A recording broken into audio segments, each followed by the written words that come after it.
Let's look at 38 fun facts and hidden details you missed in Pirates of the Caribbean: The Curse of the Black Pearl. Number 1. The first time we meet Will Turner is when we see him presenting Governor Swan with a sword he made for him. Then, later at World's End, Davy Jones uses this sword to kill Will, so he actually created the very weapon that became his demise. Number 2. Jack always looks like he's drunk when he walks, but this isn't the case. While he does love a drink, he actually has sea legs and walks straight as an arrow when he's on boat rather than land.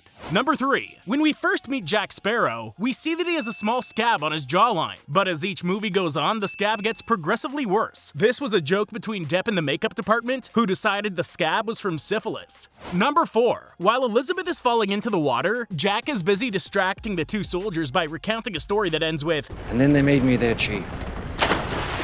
This actually foreshadows the events of the sequel, where Jack becomes the chief of a group of cannibals. Number 5. When Elizabeth falls into the water, the medallion she wears around her neck activates, and we can see the sky become stormy, but most importantly, the clouds in the sky form an outstretched hand reaching towards the island. Number 6. The sparrow tattoo Johnny Depp had on his arm was fake, but he later had the same design tattooed in the same place with Jack written underneath. This was not only in honor of the character, but also his son, who shares the same name. Number 7. As we know, Jack's compass points to things you want most, and so when James Norrington takes possession of the compass, you can see it points towards Jack rather than Elizabeth, showing the Commodore's priority lies with duty over love. Number 8. During their first meeting and subsequent fight, Will throws a sword at Jack to prevent him from escaping the blacksmiths. At the end of the film, we see how the relationship between the two has progressed when Will later uses the same sword-throwing technique to save Jack's life from hanging.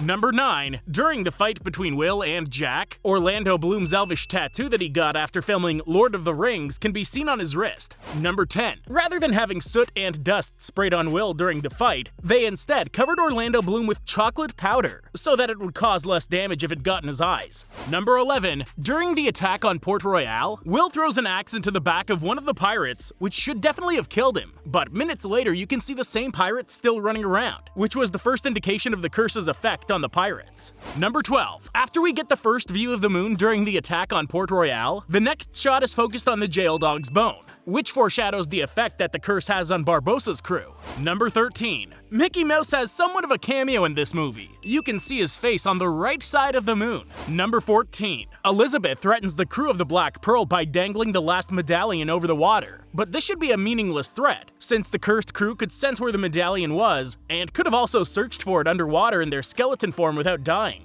Number 15. After waking up from being knocked out by the pirates, Will looks towards the port and past a girl who is sweeping a porch. The girl is played by Lucinda Dryzak, the same girl who plays young Elizabeth at the start of the movie. Number 16. When Will goes to help free Jack from his prison cell, you can see that the bars of the cell have been welded together using modern welds that weren't invented at the time of the film setting. Number 17. After freeing Jack from prison and attempting an escape from Port Royal by walking underwater and using a canoe to breathe in, Will steps in a lobster trap. He then uses the same trap to tie up the rudder on the back of the Dauntless, ensuring that he and Jack cannot be followed. Number 18. To make their escape, the two plan on taking control of the Dauntless, climbing out of the water and up the back of the ship. However, once the two have made it onto the deck, their clothes are bone dry despite having just been walking underwater. Must have been a hot day. Number 19. Captain Jack utters what would become one of his most iconic catchphrases. "It's heavy."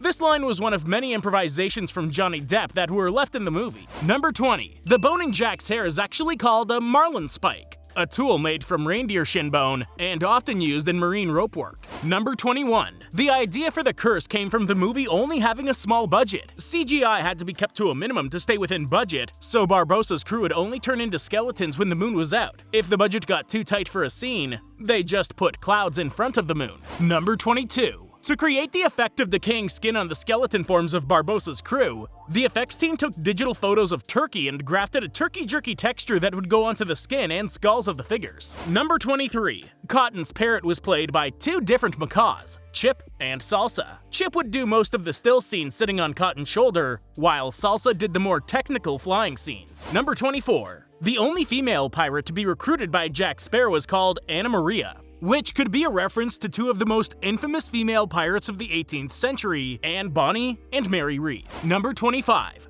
The role of Anna Maria was one of Zoe Saldana's first major Hollywood blockbusters, but she didn't have a good experience filming. She since said that the overwhelming number of cast and crew members left her feeling lost in the trenches of it a great deal, and that she didn't feel like that was okay. Years later, she received an apology from the film's producer, Jerry Bruckheimer. Zoe later said she really appreciated his apology. He remembered that I had mentioned that during press, I guess, or an engagement I had done years before, and that he felt compelled to bring it up and take accountability. Number 26. Cotton's parrot singing Dead Men Tell No Tales was not actually foreshadowing the title of the 5th installment of the franchise, as they didn't even know they would get a sequel after the first movie. Number 27.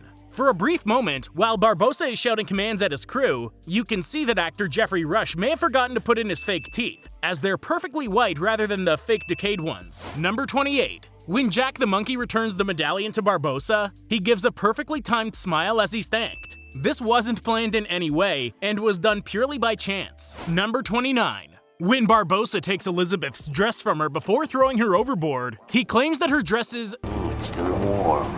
Given that he can't feel anything, this was either a mistake or just a lie to rile up his crew and remind them what they're fighting for. Number 30. Keira Knightley ended up stranded waist-deep in water for 45 minutes after her boat got caught on a reef after filming. Pretty terrifying for someone who was only 17 at the time. But, luckily due to legal reasons, her mother was on set with her all the time. Number 31. The pistol that Captain Jack wields is the only real gun in the movie. Depp used a set of flintlock pistols that were made in 1765 for scenes when the gun was fired, but he otherwise used replicas. Number 32. One of the reasons the sword fights are always so epic is because the cast were trained by Bob Anderson, the same man credited with doubling as Darth Vader in the original Star Wars movies for the lightsaber scenes. Number 33. One actor who took his training too far was Jeffrey Rush, who was adamant about choreographing and training for Barbossa's fights relentlessly, so much so that the stunt team got sick of dealing with him. Number 34. When Barbossa finally meets his demise, an apple rolls out of his sleeve as he was storing it for the moment he regained his morality and could taste it. It's also worth noting that it's a Granny Smith apple, which originated in Australia in 1868, long after the events of the movie. Number 35. Jack is never without his trusty hat, except when he loses them overboard, of course.